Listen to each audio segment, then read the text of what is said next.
Welcome students.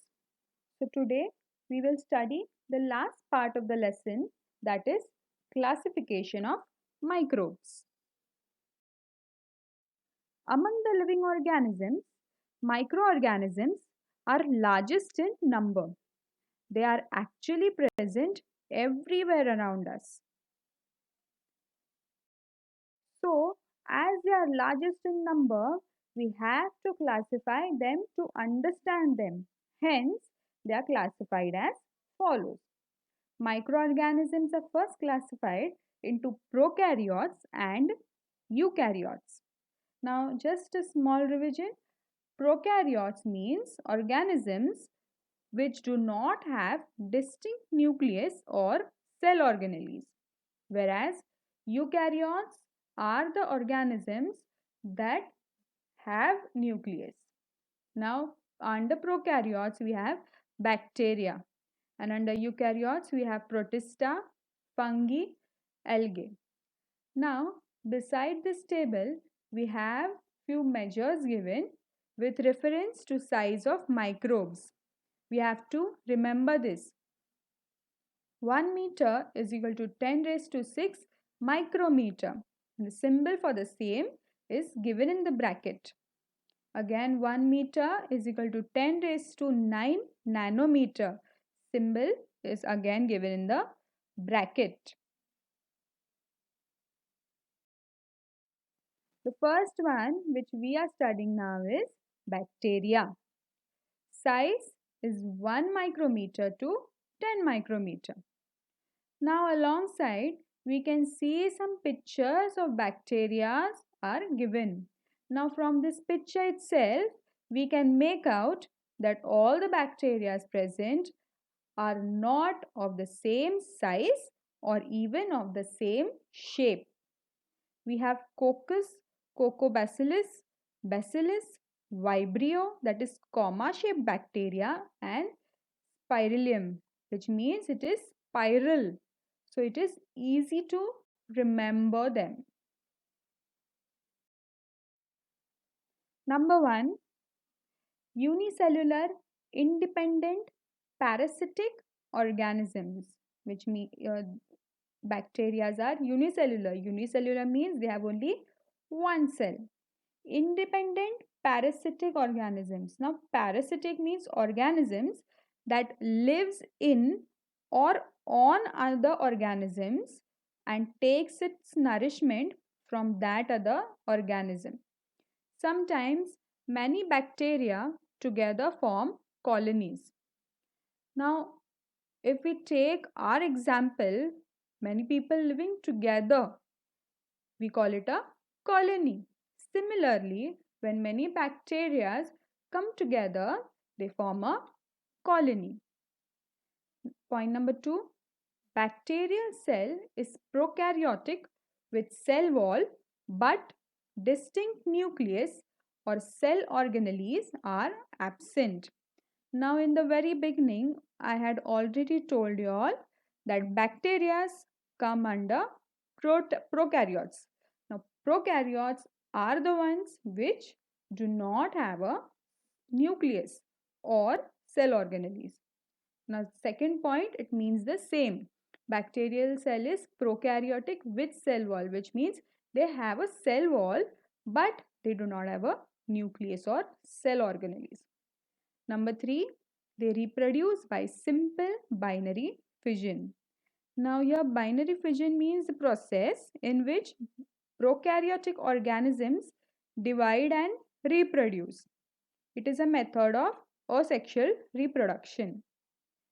Number 4, in favorable conditions, bacteria grow vigorously and can double their number in 20 minutes.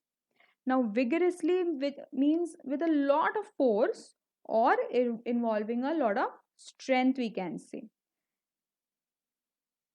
They grow so fast that they can double their number in just 20 minutes. So, you all can imagine.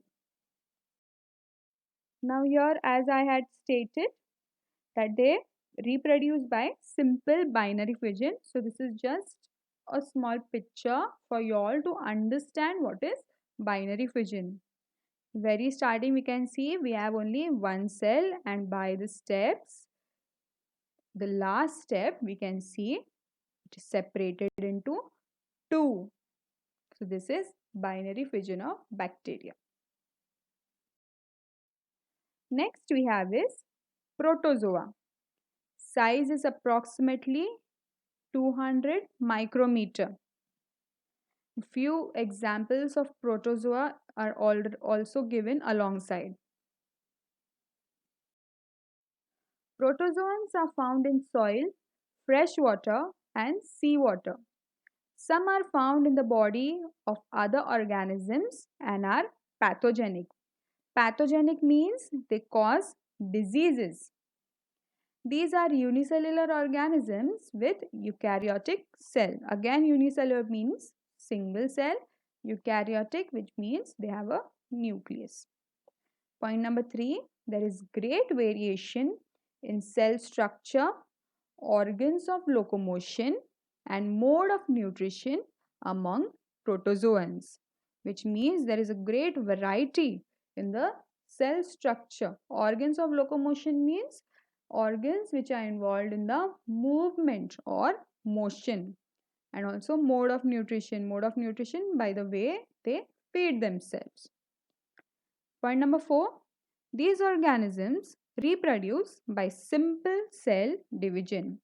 Now, cell division is a process where there is a division of cell into two daughter cells with same genetic material.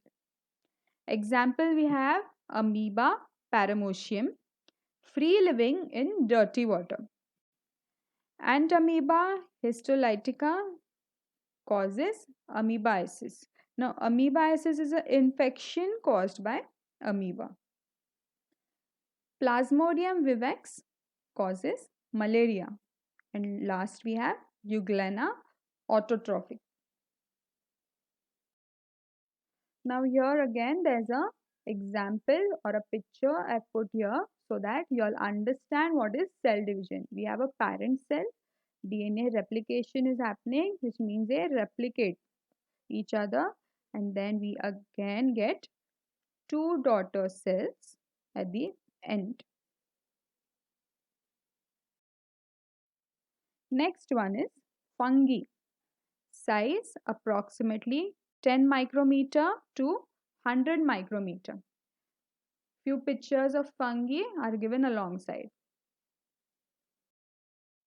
These are found on decaying organic matter and dead bodies of plants and animals.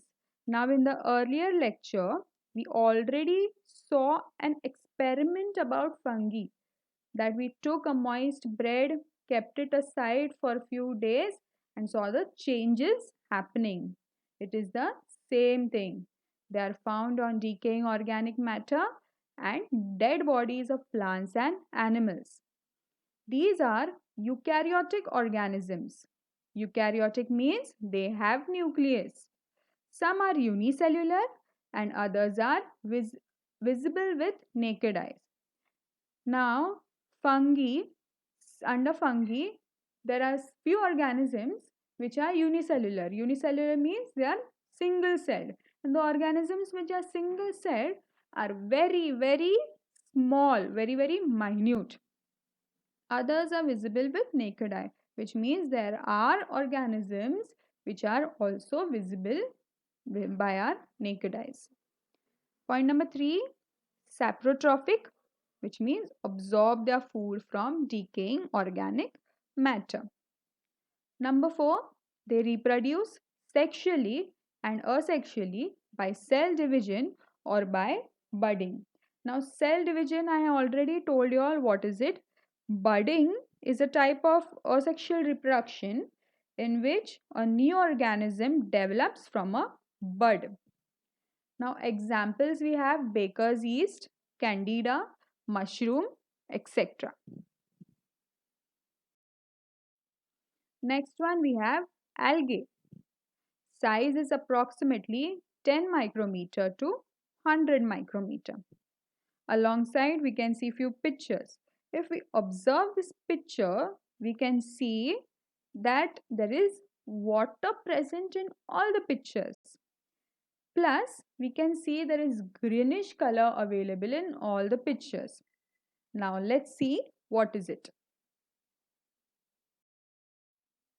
Point number one, they are aquatic. Yes, we were right. Algae are aquatic, which means they are present in water. Number two, eukaryotic, unicellular, autotrophic organisms. They are eukaryotic, which means they have a nucleus. Unicellular, autotrophic organisms. Photosynthesis carried out with the help of chloroplast present in the cell. Now, as we all saw, there is a little bit green color. It is because of the chloroplast present in the cell. We have examples here, chlorella and Chlamydomonas. Very few species of algae are unicellular. Most of them are multicellular and visible with naked eyes.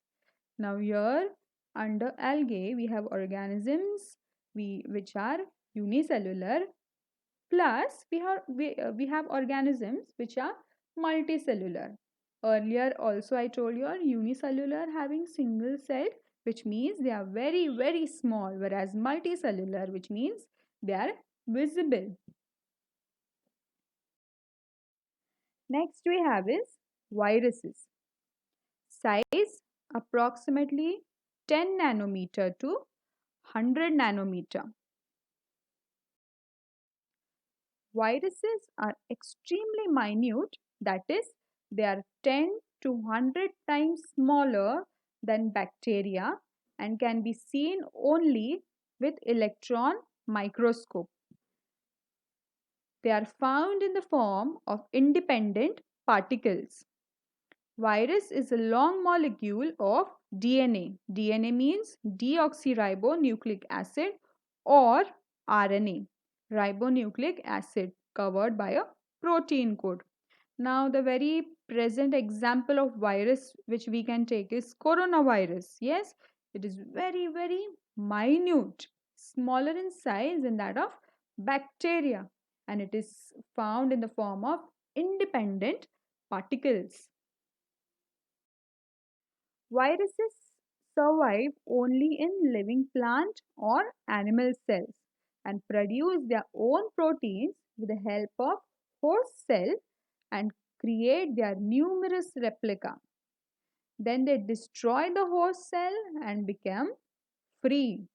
These free viruses again infect new cells. Now, because of this process, what happens?